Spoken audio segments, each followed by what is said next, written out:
I want to talk to you guys about how our media glorifies terrorism. I came across this article in the Times of London. For those of you that have been following me, the past few days or maybe weeks, I've been posting a lot of social content. I post a lot of political stuff as well, so feel free to entertain yourself and educate yourself while you enjoy this. So terrorism itself, obviously, generally speaking, is a very loaded term.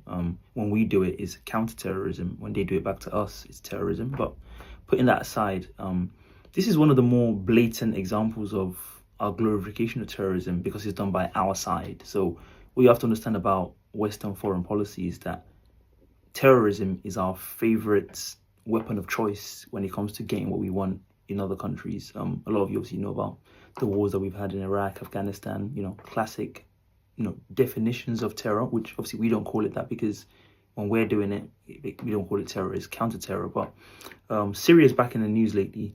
And this article was about, Syria being back in the news. Again, if you're from the UK or, many Western countries, Syria was in the news a lot around 2012 to 2016-ish. ISIS, which stands for Islamic State in Syria, that was a very big deal. You actually notice that ISIS was formed in Syria a few years after, there was a whole trying to overthrow the government of Syria because of, their authoritarianism and autocraticness or whatever, all those other things. And then a few years later, ISIS was formed. Oh, funny how that happens. But just so you don't think I'm spreading conspiracy theories, a lot of the moderate rebels we supported in Syria, some of them have actually unearthed themselves again, because a lot of them, were not actually killed by the Syrian government. They were just taking shelter in a place called Idlib in Syria. And so now, I don't know who's sponsoring them now, but they've risen up again. And this is how the media is covering some of these actions. Let's go through this article because some of it boggles the mind, but I'll provide some context.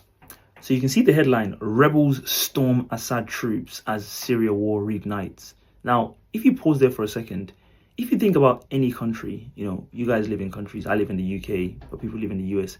Can you imagine people storming a military base, for example, in the UK and being described as rebels? Is that what rebels do? Is that a rebellious act to storm a military base? Okay, fair enough.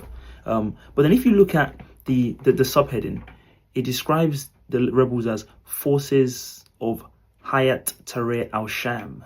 That's the name of the rebel group, which I'm guessing we're tacitly supporting now. So you're thinking, oh, Hayat Tahrir al-Sham, very interesting name. Let's find out a bit more about this rebel group and see whether or not, these are democratic saviors who are just trying to restore some democratic order in Syria and so deserving of our support. So if you look at the bits I've highlighted there, it describes the rebels as punching their way through the districts. You're thinking, oh, this is very swashbuckling action. Like, this sounds like some kind of, glorious tour. But then he says with 2 suicide bombings. Oh, which kind of groups do we know use suicide bombings as a tactic? Are they the friendly democratic people that we should be supporting? Maybe not. We'll see. Then the next bit in the article, just to leave no doubt, it describes this group as a group that was loyal to Al-Qaeda. Oh, the terrorists that we used, destroying Al-Qaeda was the pretext that the West and NATO launched the 2003 invasions of Iraq and Afghanistan.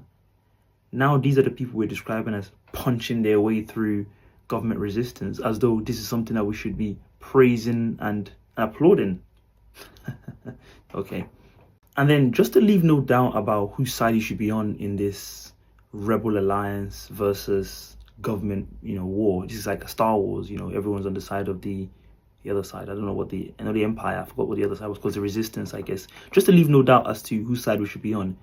After saying that the rebels punched their way through the government resistance with 2 suicide bombings, it then says this struggle is a grim testament to the Assad regime's brutal tactics. Wait, which side is using brutal tactics? The side carrying out terrorist attacks and suicide bombings, or the side that's being attacked? Again, if you read this and the names were blurred, you wouldn't know that one side is attacking the government army, which is, again, like me storming, I don't know, if you're in America, Fort Sumter or Fort Detrick in Maryland, and if you're in the UK, one of the bases we have You know, if I take a bunch of, I don't know, black people and I'm like, because the UK is so institutionally racist and we're oppressed and all these things, I'm going to take a ragtag group of militias that get some weapons from China or something, and I'm going to storm a military base. Is that how the Times would be writing about my exploits?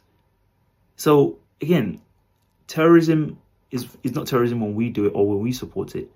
Did you hear any, you know, if you go through this whole article, you can't find one use of the word terror except to talk about basically what the other people, which is the people we don't support, who's the government, are doing.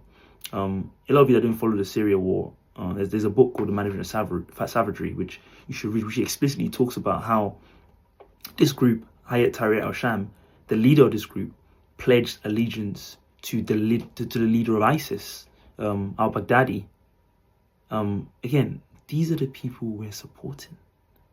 You know, we love terror when it's being done to other people and when it's being used against our own political opponents. This is sycophancy. It's disgusting.